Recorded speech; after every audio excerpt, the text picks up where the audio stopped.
Saludos, estimados estudiantes. Pues comenzaremos con la unidad 1 de cálculo vectorial, denominado vectores en el espacio. Para comenzar esta unidad tenemos que aprender primero los conceptos básicos. Primero vamos a definir cómo se dividen las cantidades físicas. Se dividen principalmente en tres: en cantidades escalares, cantidades vectoriales y cantidades tensoriales. Las cantidades escalares se caracterizan por ser representadas mediante un número, las vectoriales mediante vectores, que a continuación estudiaremos sus propiedades y características, y las tensoriales, que se representan por medio de matrices, pero ese tema está fuera de los alcances de esta materia. Por la misma materia nos concentraremos en las cantidades vectoriales. Primero definamos un poco qué es un escalar. Son cantidades físicas que se representan mediante un solo número. Por ejemplo, la masa se puede representar por gramos, kilogramos. El tiempo se representa segundos, minutos, horas, pero se caracterizan por ser un número. No tienen dirección, sentido o punto de aplicación. La temperatura es otro ejemplo, ya que podemos decir 20 grados centígrados, 40 grados Fahrenheit, 15 grados Kelvin, no sé. Entre ellos hay más ejemplos. Bueno, pero vamos al tema de interés, las cantidades vectoriales. A diferencia de las variables físicas que mencionamos anteriormente, existen otras variables que, aparte de la magnitud que representan, también necesitan ser descritas por una dirección y un sentido. Ejemplos de ellas son la fuerza, la velocidad, la aceleración, el peso. Para estas cantidades necesitamos ser representadas por medio de vectores. ¿Qué es un vector? Un segmento de recta dirigido. Como observamos aquí en la figura, contamos con un punto inicial P y un punto inicial Q, pero tiene una dirección, es decir, está dirigido de P hacia Q. La nomenclatura para describirlos es poner una flecha arriba, o en caso de los libros suelen ponerlos en negritas. Nosotros a veces, como utilizamos el cuaderno, lo más recomendable es utilizar una flecha para no estar remarcando nuestras variables. Ahora, ¿de qué se compone un vector? Se compone de tres principales propiedades. La magnitud se representa en una dobles rayitas, por así decirlo, la variable. Aquí podemos ver cómo se escribe. ¿Y qué es? La longitud que mide el vector, es decir, la longitud que haya de P hacia Q. La dirección es el ángulo sobre una línea de referencia que tenga el vector. Aquí podemos ver el ángulo mediante un símbolo que está más o menos en color verde. Y el sentido, hacia dónde se está dirigiendo el vector, lo podemos notar en la punta de flecha que está aquí al lado de Q.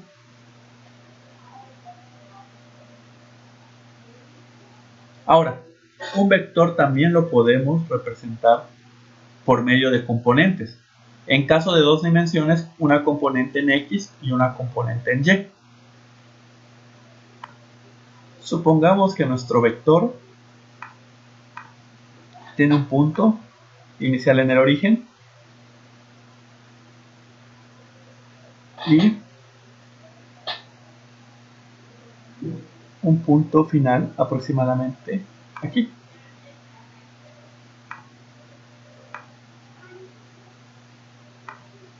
Nuestro vector sería un vector U,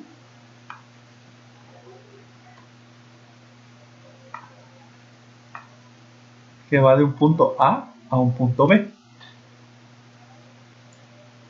Este vector puede dividirse en dos componentes. ¿Cuáles serían estas dos componentes? Su componente en X, que para este caso sería 4, y su componente en Y, que para este caso también sería 4.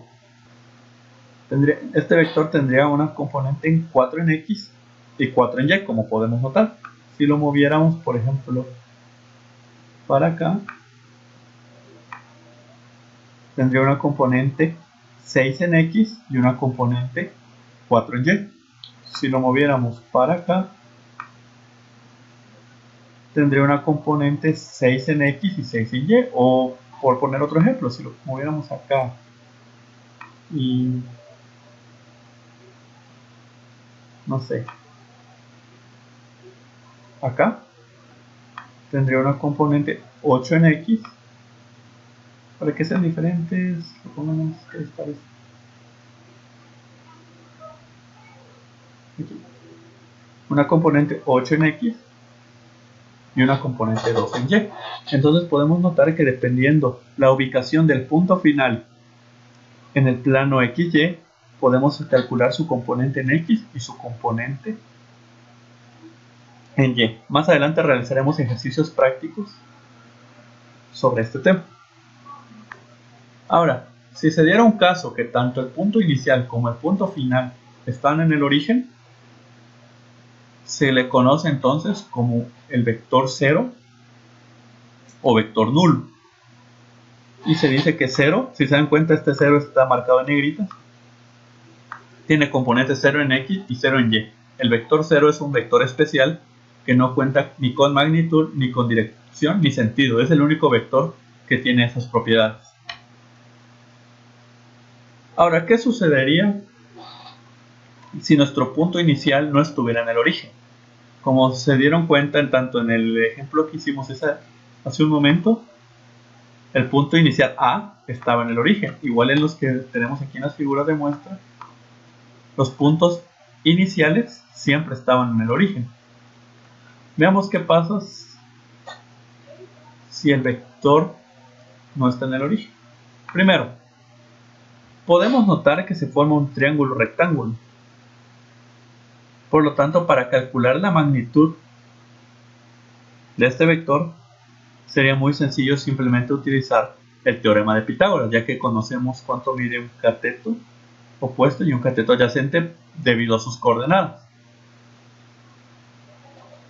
Ahora, si nosotros tuviéramos esta situación de que nuestro vector P, pongamos esta situación,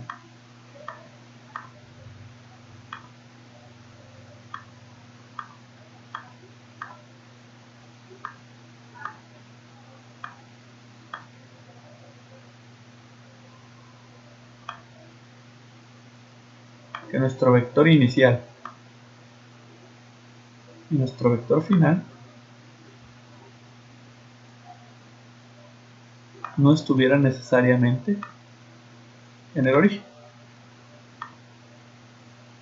Vamos a colocarle los mismos nombres que tenemos en las diapositivas para que se entienda. Nuestro punto inicial P y nuestro punto inicial final Q. Tenemos un punto inicial P y un punto inicial Q. Y un vector que va de P a Q.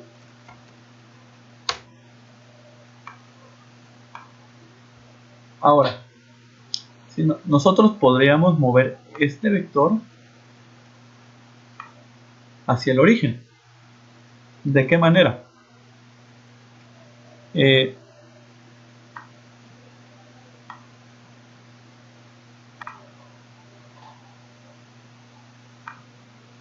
Si nos damos cuenta, las componentes del punto P son 4,4. Lo podemos notar en la figura. Mientras las componentes del vector Q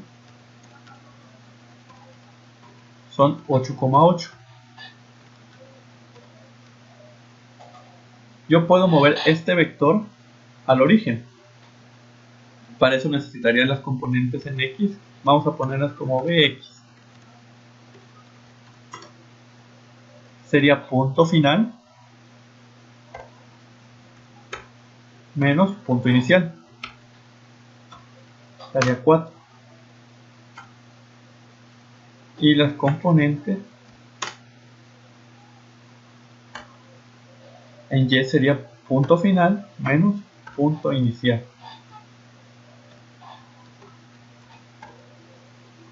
Aquí estamos tomando la componente en X y la componente en Y. Y podríamos tener un vector equivalente en el origen. Es decir, que si yo genero un vector que va del origen al punto 4,4,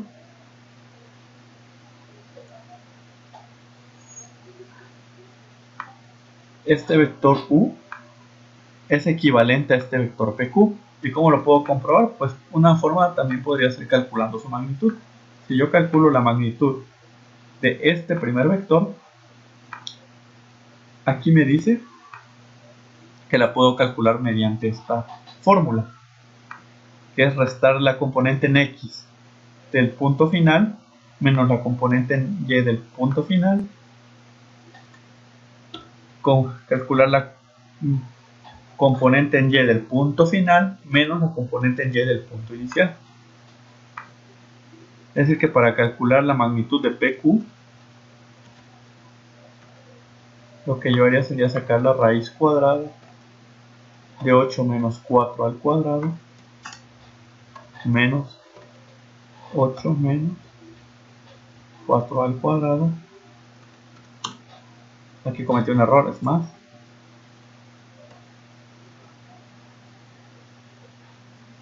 Y esto sería la raíz cuadrada de 16 más 16. Es decir, la respuesta sería la raíz cuadrada de 32. Eso sería la magnitud del vector PQ.